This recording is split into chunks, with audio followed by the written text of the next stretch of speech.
If you've ever felt like your relationships keep proving the same sad thing about you, that you're too much or not enough or just not the one who gets chosen, today we're going to get underneath all that. Because internal stories like these are simply too painful and limiting to carry for a lifetime. I'm so glad you are here with me today. We're going to explore one of life's greatest ironies. The identity you have come to call you probably does not tell the whole story of who you truly are, and certainly not of the successfully loving person you were meant to be. Even better, your best, secure, most loving self is still there, waiting to be reclaimed. By the end of this episode, you'll be able to recognize how your official story about who you are has been quietly shaping your choices in love. We'll look at why simply thinking differently has never been enough to change that self perception. You'll see how your brain turned repeated experiences into an identity that feels permanent, even when it isn't. And most importantly, this kind of transformation is doable change. Let's begin loosening the grip of an identity built by your past so you can reclaim the successfully loving self who can choose and keep the real love you've been looking for. I'll start with a story. Carl delivered the line with a touch of pride and a hint of defiance, as if it were a personal declaration of independence. "I'm an a-hole," he said, without a moment's hesitation, mind you. He even said it with a wry smile. And true to form, he was as good as his word. The way he treated his fiancée was exactly that: harsh, dismissive, and casually cruel whenever he felt entitled to be. Carl was a self-declared a-hole and committed to staying one. A-hole wasn't just a mood. It had become his explicit identity. And that identity and the one-up toxic relationship patterns that came with it were about to cost him everything. Susan and I invited him in to repair what was breaking between them, but he dismissed the idea. A few sessions later, she ended it. Now, what is striking is that Carl did not see it coming. He called me in a panic, asking me to fix things.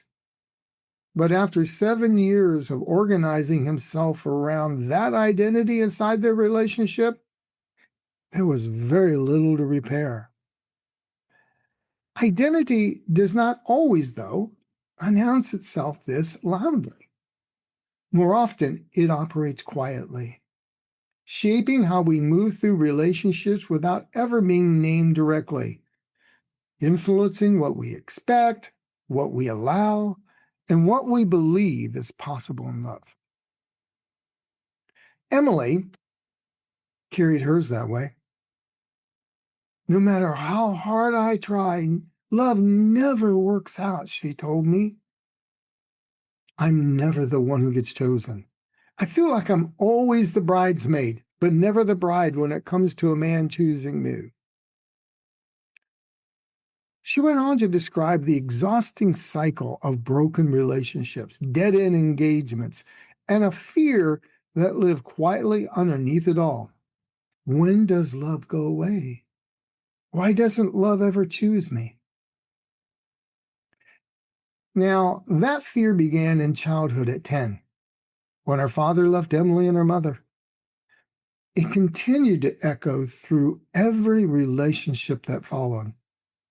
She did not say it as explicitly as Carl did, but the identity was present nonetheless.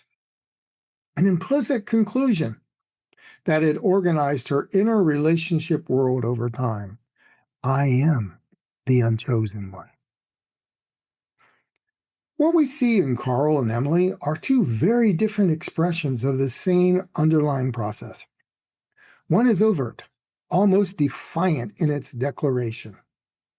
The other one is quiet, woven into the fabric of Emily's deepest expectations about love. Both identities reflect something that was learned, not something that simply appeared, and not something that was totally chosen. So, what's your identity? What's your identity? And what do you see that's maybe something like yourself in these two?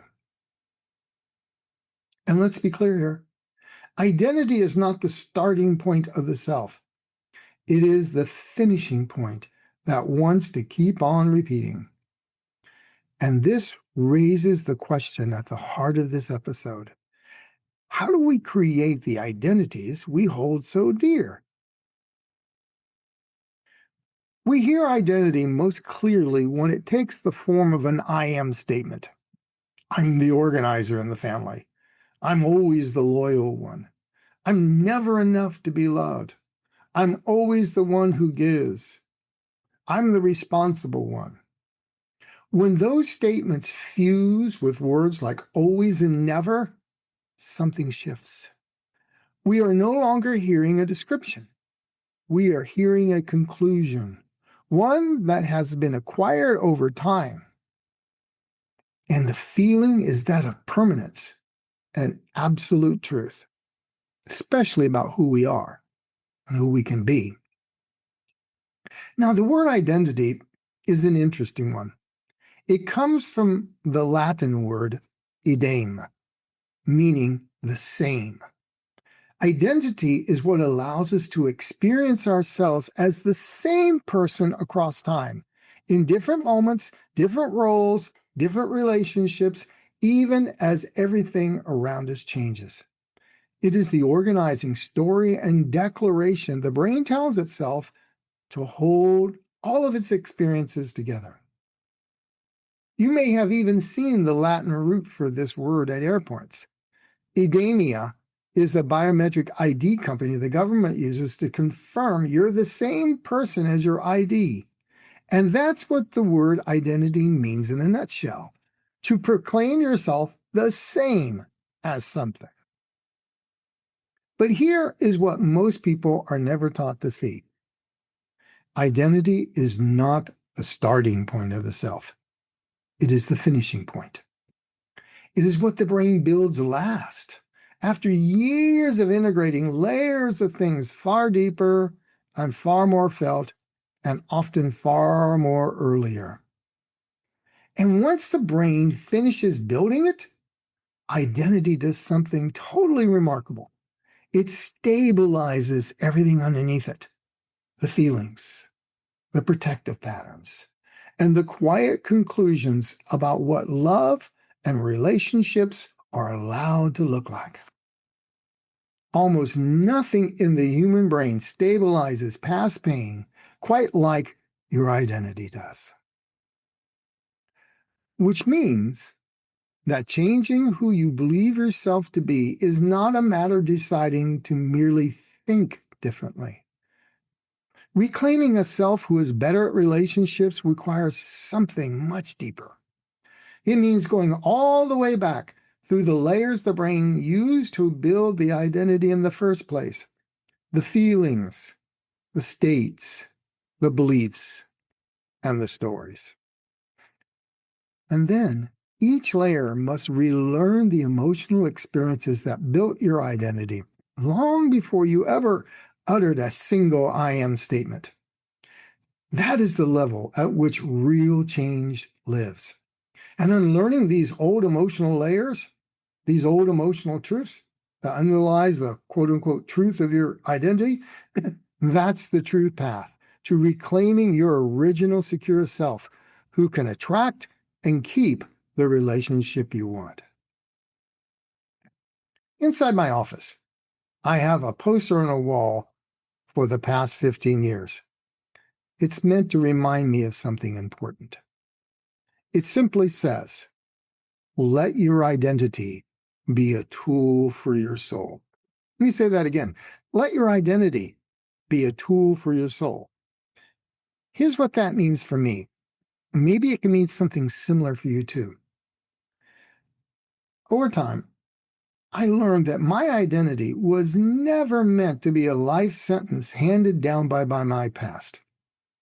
As I wrote in Safe to Love Again, no person or event should ever have the power to define you for a lifetime. We all have the natural ability to reauthor and rewrite our identity in ever expanding, positive, and grounded ways that are aligned with what we really want when we're given the right tools and guidance. You have a right to create an identity that serves your highest self, your innermost dreams for love, and your best aspirations in life. I call that the right to create your own experience. And that right includes your most precious possession, your identity. The man who is speaking to you today has a very different identity than his 30-year-old self, who, quite frankly, would be freaked out by me. And yet, I am now everything he secretly wanted to be, but couldn't find his way to back then. So yes, this kind of change is doable change. And it begins with understanding how your identity was formed in the first place. Who you are isn't written in sand. Isn't written in stone, more like sand. Now, before we go there, it helps to have a roadmap. The brain builds a coherent sense of self by integrating multiple layers of experience. Dan Siegel, in a wonderful book, The Developing Mind, calls these domains of integration. I want to simplify his conclusions here because they give us a precise and hopeful map of exactly how identity forms, and therefore exactly where change needs to happen. So this is going to be back to neuroscience, what I'm saying, not just personal experience. Think back to a time, maybe in childhood, maybe more recently, when you felt the impulse to reach out for your needs or to express something real to you, and then quietly pulled back. Something in you calculated, faster than conscious thought, that it wasn't safe, that the relationship wouldn't hold it, that you would be too much or not enough or simply dismissed, or you weren't worthy, or you weren't empowered enough, whatever that feeling was, not lovable. That moment, repeated hundreds of times across the childhood, is where identity begins. The first thing the brain lays down is feeling. Long before you had words for any of it, you had felt experiences. Every time a caregiver met your distress with warmth, your brain encoded something foundational. I can feel this and survive it. I am welcome here. I am worthy. On the other hand, every time your emotional expression was met with irritation or withdrawal or silence, your brain encoded something different. This feeling is not safe to show. Pull it back, pull it back. Maybe it took a look of impatience when you were excited, a painful silence where reassurance was needed, someone turning away at the moment you reached out. Most of the moments that eventually tell us who we are weren't dramatic betrayals, though sometimes they definitely were. Many are small, repeated moments that happen in 6 seconds or less, the very intervals that John Gottman's research team used to track the emotional bids in couples. But your brain is a pattern machine, and it was paying exquisite attention. And over time, those repeated feelings consolidated into emotional learnings about love and yourself. And it created repeating states, and then something even more defined. Your brain created recurring protector parts, or what we might call sub-identities. These protector parts showed up in response to those earlier relationships. Carl's a-hole was a response. So was Emily's feeling of being rejected. The child who learned that emotional intensity was too much may have developed a part that perpetually monitors and manages, always checking the temperature of the room before deciding what to feel or do. A child that discovered that achievement reliably brought warmth may have developed a part organized entirely around performance, around earning love rather than simply receiving it. A person who was in a former relationship that learned they couldn't trust just might have the identity that love is, I have to be independent, I can't trust in love, or I have to really lock it down in an anxious way. So you may recognize some version of these parts in yourself. The one who overfunctions, the one who disappears, the one who keeps giving long pass when they feel empty. Just take a moment for a quick second. What do your protector parts look like? Now, these parts are not character flaws. They are your brain's attempt to create something predictable out of what was often unpredictable or maybe too predictably bad, and something safe out of what felt unsafe. That's the feeling. Next comes the layer most people confuse for their truth, and that's the level of our beliefs. Beliefs are the brain's explanations for the feelings and states that lie below. Beliefs are the statements where we say, I am too much, I am not enough, I need to have independence, I can't trust, I'm the one that's always unchosen, I am unloved when I achieve. Anybody feel that one? I am easiest to love when I don't need anything. Now, these beliefs feel like honest self-knowledge, but they are almost always later explanations for patterns the brain encoded long before language arrived. Beliefs feel like facts because the brain has carried them for so long and confirmed them quietly thousands of times, even if it had to filter reality to do that. And then the brain spins those beliefs into a story. Stories are simply long-winded beliefs extended across time. They tell your brain not just what is true about you right now, but what has always been true, and what is therefore predictable in the future. And that's the point, predictable in the future. They are the brain's way of telling itself what to expect and what is permissible or not. When working with someone, I listen for what I call the official story, the master narrative that weaves all the feelings and stories together with evidence and locks the whole identity in place. Emily's story, that love always leaves, and I am never the one who gets chosen, was not simply a description of her past. It was a prediction engine, quietly organizing which men she noticed, which feelings she trusted or was attracted to, and which moments of genuine connection she allowed herself to believe in.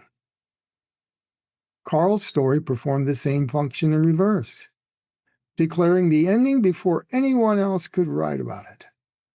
As they say in sports, sometimes the best defense is a good offense. And he was good at it. And then finally, your brain integrates all of it. The feelings, the states, the beliefs, the official story. It gathers every layer together and produces something that feels singular, continuous, and permanent. Or dare I say it, it feels like me. And that gestalt, that integration, is your identity. It wasn't something you originally chose. It was something your brain built unconsciously, layer by layer, from the relational raw material you were given. And if it was built, usually out of protection, it can be rebuilt. So, the question now as an adult is simply this: does that old identity reflect your best available self? And does it serve your highest intentions to love and be loved? We are talking about so much more than mere success here.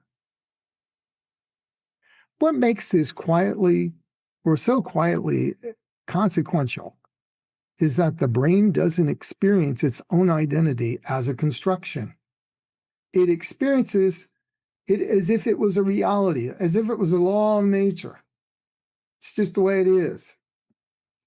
Carl didn't think of himself as someone who had learned to use aggression as protection.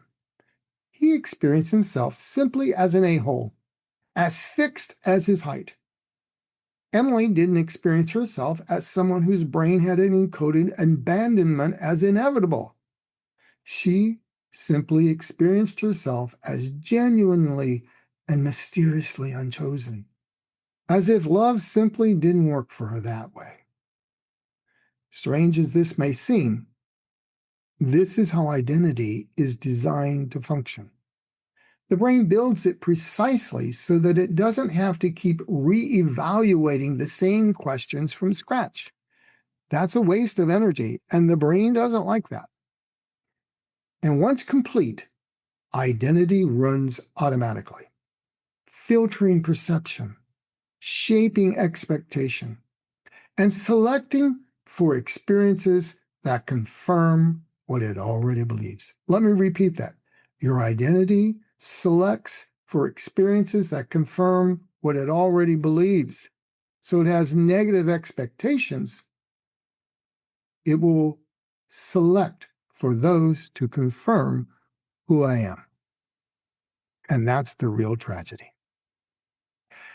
Carl's identity drove Susan away, confirming that closeness was dangerous and doomed, therefore needed aggression.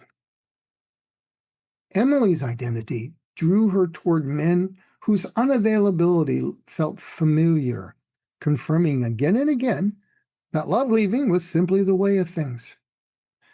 Now, this is not self-sabotage in the usual sense.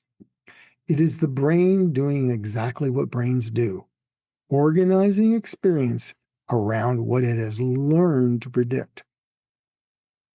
And here's what changes everything.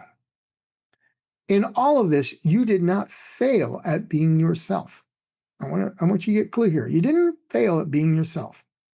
The feelings underneath your identity that got encoded, the states that formed around them, the protections your young mind or your earlier relational mind as an adult came up with, the beliefs that explained them, the stories that carried them forward, all of it was your brain's best and most loyal attempt to solve a genuinely hard problem: how to stay alive and connected in an environment where being full yourself was not always safe. But what the brain builds to survive in an old relational environment is not always what serves you in the one you're trying to build now. And the identity that protected you then can quietly become the ceiling on the love you are trying to receive today. So the problem was never that you adapted. At one time, that adaptation was the best deal available. The problem is simply that your brain hasn't been given the experience it needs to readapt. Real change, the kind that actually revises identity rather than simply rethinks it, has to go back through every layer that built it. There is no shortcut. And I do not say that to discourage you, but to orient you toward what actually works. Shortcuts don't work, but deeper work does. A brain that once encoded feeling unwelcome, unworthy, or unprotected needs to experience something genuinely different. Not just a new thought, but a new felt experience to integrate itself in a new way. Said another way, your brain needs new emotional evidence to change. Remember, identity starts with those deeply ingrained feelings at the bottom. And the states and parts that formed around those feelings need to encounter a relational field safe enough that they no longer need to run the show. The beliefs need to run into lived contradiction, not argument, not affirmation, but actual relational experience that your brain cannot dismiss.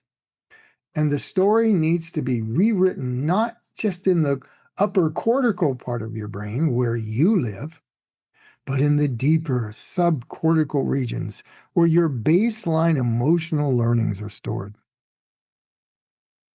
So, this is the gold standard for real change.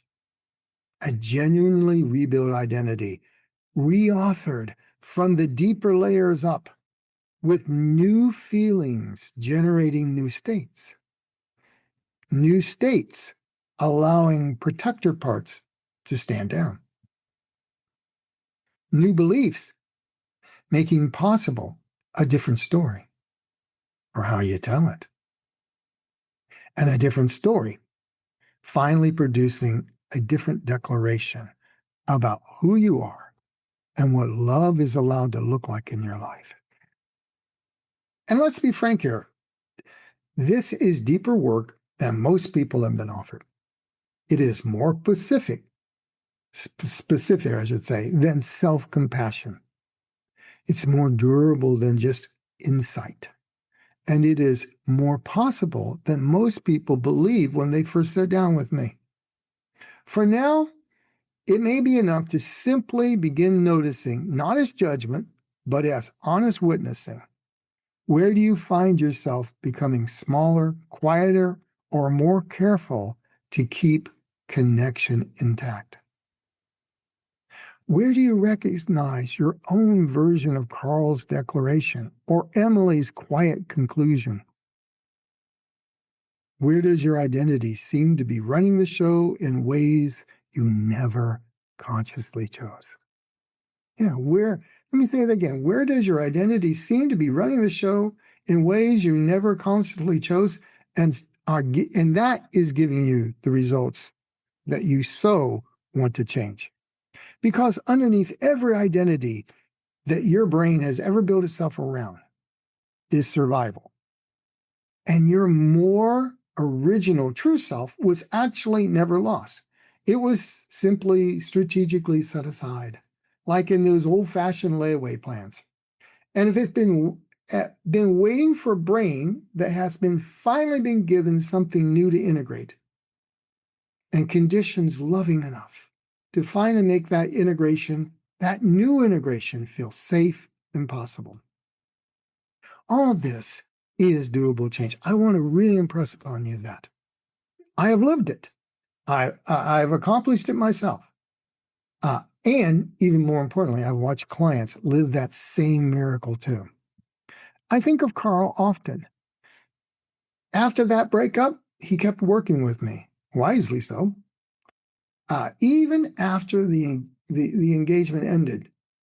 And today, he's about as good a husband and a father as you'll find. Genuinely secure, genuinely present, and positive. A few years ago, he told his new wife that he used to be, in his own words, an a-hole. And you know what? She didn't believe him. She had never seen that side of him because it wasn't there anymore.